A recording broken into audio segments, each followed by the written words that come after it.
waan jiru waan hafe immoo inni isinii himaa keessa isaati. Kanaafiyyuu callaqee maal jetta? Akkuma ibsaan isiniin jedhe hundi keessanuu rakkoo mucaa kanaadhaa miidiyaa gubbatti agartan jeetii yaada. Abbaa Iraaljee isaa waan adda addaa fi rakkoo isaa haala keessa jiru himatu.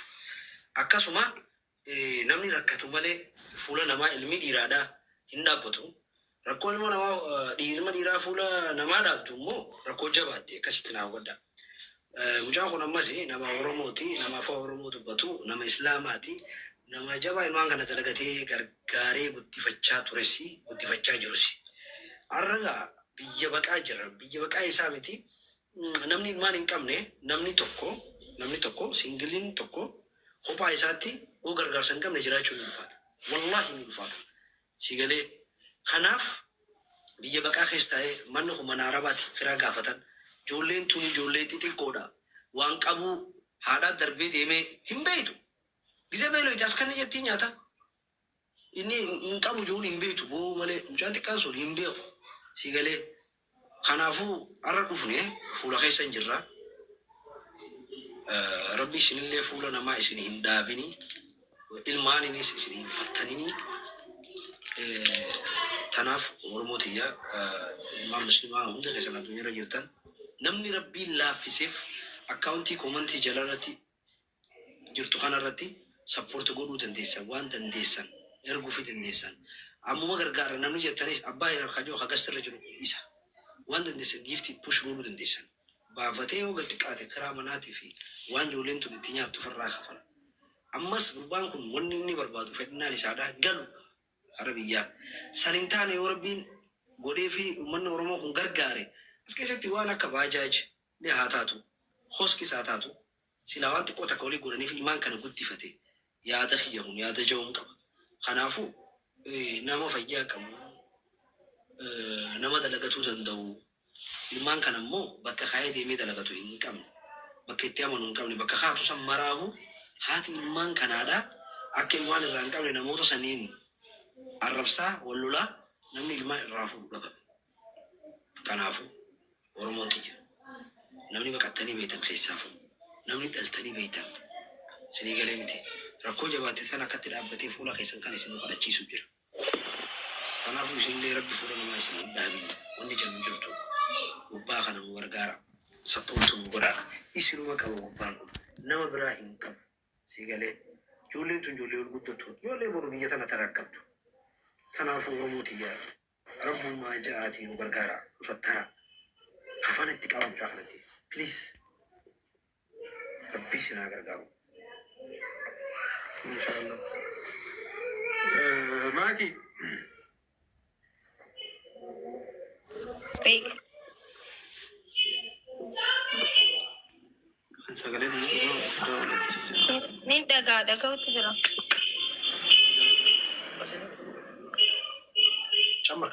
Dubbat. Ayyee hundi keessan gargaarsa. Sagaleen duuba deemuu jirti moo? Naan seeraan Uummata keenya nama 1,100 jira callaan waa hunda dubbatee jira. Namni miidiyaa kanarratti mucaa kana agarree hin jiru. Hundi keessanuu argitanii jirtanii gizee meeqa asirratti gargaarsa gaafataa jira, boo'aa jira. Namni garuu jalaa hawwataa hin jirtanii. Kanaafuu hundi keessanuu daa'ima humaan beene tanaa laalaa waan dandeenyu akkaawuntii ni qabaami baname. Piin ta'uu didee bara akkaawuntiin ni jiraami garuu nigdi baankiidha. Kopi godhaatiin akkaawuntii godhaas majalaa fudhadha kunoo kopi godhanii jiran asirratti hin jedha warra jala. Nasruu kan jiru kanami. Hayyee namni tokko qoftiin haa barreessu amma nama keessaa filanneeti namni lama akka barreessan maaliif akkaawuntiin waan cufamu yoo cufame immoo Jaafar Abdallaa Kajoo kan namni biraa dhiisa. hayyee hundi keessanuu tokkoffaan dura wal dhaggeeffachuudha lammaffaan immoo wal kabajuudha jechuudha. Erga wal kabajne booda akkasitti gargaarsatti deemna maaliif jaa akkaawuntiin ni gubata yoo isin hundi keessanuu barreessan ta'e. Namni dhuguma ijoollee tana gargaaruu dhuftan takkiin immoo akka gargaaramaniif du'aa gootanii hirmaachisuu dhuftan nu dhaggeeffadha. namnummaan tokko qofti naa barreessu. Eenyu jette Abdallaa eenyu jette? Jaafar Abdallaa. Kootana furuuf tattaaffachaa ture. Rakkoon tun immoo tan furamtu hin taane haati ilmaan hin barbaadu jettee maatiin kiyyas gaafan isii tana fuudhu na darbani. Sababa kana an ammaan dura nama rakkadhee beeku miti. Ganda jabaa keessaan ba'ee ganda san immoo sababa isiitiin dhabee isiin immoo eega dhalte booda na jijjiramte an haalaan irroorrifamee isin dura dhufu dura an karaa hedduun tattaaffadheetin ture ilmaan kana. Ammaan dura ni yaadatte jallaa daa'ima kana gaafan poolis dhaabee irraa fuudhu san fuutanii daa'ima kana guddifataa keessanii an dalagatti deebi'ee ture. Yeroo kana isin dawwaltee waan daa'ima kana warra guddifataan jette ni yaadatta. Sana warri guddifataa kun immoo daa'ima nuti isinii qabne hagalata itti harkachuu danda'u.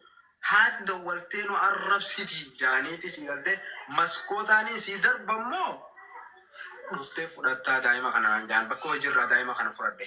Intalti sun akkuma gartan intala dubaraati waggaa 7 intala biyya tana keessatti waa hedduutu irra ta'a. Waa hedduutu isootarra gahaa bakkin amanu haati jirchitee jirti. Kaayee carraaqachuuf hin danda'u daa'ima kana bakka hundan kaa'u bakka namanneetti maaliif ilmaan kana ana hangan itti madaa'ee fi hangan gaastirik coggaarraan itti naqabutti duraan coggaarraan qabu dhibdee beekan itti sii galtee arge haalaan itti dhukkubsadhee duddi kunis sii galtee fuudhaatii mana madaam hojii mana madaam jechuun mana jireenyaatii meeshaa fuudhurraa kee duddi kun hundi na dhukkubee ture. Hedduun dalagaa garagaraa baay'een dalagee obboleeyyan giyyaa ammallee yeroo macarshaa dhumaa kana eegana irratti darbame ji'a 4 ni ta'a. Ji'a 4 kana odoo gara hawaasatti hin beeyin dura an tattaaffadheetin ture maatii kiyyas araarrafachuuf tattaaffadheetin ture furmaata dhabnaan ji'a 3 bira gizee kuutu an as keessa daa'imni kun dhumurra gonkumaan sii galtee xiqqaadhee hawaasa kana dura bee sii galtee ilmaan kanaaf bu'aa takka yoon harkadhe ummanni hawaasni Oromoo immoo ummata arjaa akka ta'e hin beeka. Ummata arjaa Oromoo bira kutee hawaasa biraafuu arjaa akka ta'e waan beekuuf hawaasa kana biratti akkaan hin duune dhibbaa dhibbatti amane ammas san kaniin gabbaru rabbii tokkichaadha iyyaaka na'budu wa iyyaaka nasta'iin. Kaniin gargaarfadhus rabbii tokkichaadha kaniin gabbarus haqaan. Sanii gaditti kaniin sababa godhadhee sii galtee abdadhe hawaasa miliyoona 60 caalu hawaasa Oromoo Itoophiyaati. Itoophiyaan immoo miliyoona 120 oli. Musliimonni immoo baay'ee jira. Kanaafuu obboleeyyan kee bilis garoondaan asirratti akkana arguutti namoonni akkaawuntiilee jechaa jiranii. Maamii akkaawuntii qabda? Akkaawuntii akkamii kataban? Komantii lakkuma takka jalaalee lakkoofsa kan katabuu danda'an afaan inni itti akkuma dhageessan kana egaa obboleeyyan kiyya guutuu addunyaarra jirtanii meen poointiin inni jechaa jiru meen poointiin inni jechaa jiru ilmaan kana faamiliin kiyya faamilii waa qabdu akkan darbu fedhanidha. Jaartiin tiyya akkan darbu feetiidha. Lamaa mire biyya kana biyya bakka kana keessatti inni ilmaan kana deemee dalagatee guddisuudhaaf bakka itti dhiifatetti amanu hin qabu. Bakka hin qabullee jaartiin tiyya dawwaltee ilmaan kee irraa maal qabdan maskootaan si darbina maali baay'ee zawwee wanti kun marra takkaffaa miti keessan jira quban qabaa maaliif warra biyyaati nama narra daa'imaati haalaan daa'imman umrii isaa nama beeku yeroo takka ni yaadadha ilmoo kun darbamee ture isaa bakka dalagaa jiru. Waggalama dura I think waggalamni ta'a bira gafu. La mucaan kun isaa ji'a 4. Okay, mucaan isaa ji'a 4 jechuudha. Isaa ji'a 4 jechuudha. So bakka dalagaa jireenyi riizinetti darbame hin beeku. Ilmaan kun darbame mootummaan fuudhee bakka mootummaa geesse achirraan dawwalanii itti dawwallee akkana kana mootummaa dhaqee mallatteessisee fudhatee jechuudha ilmaan kana.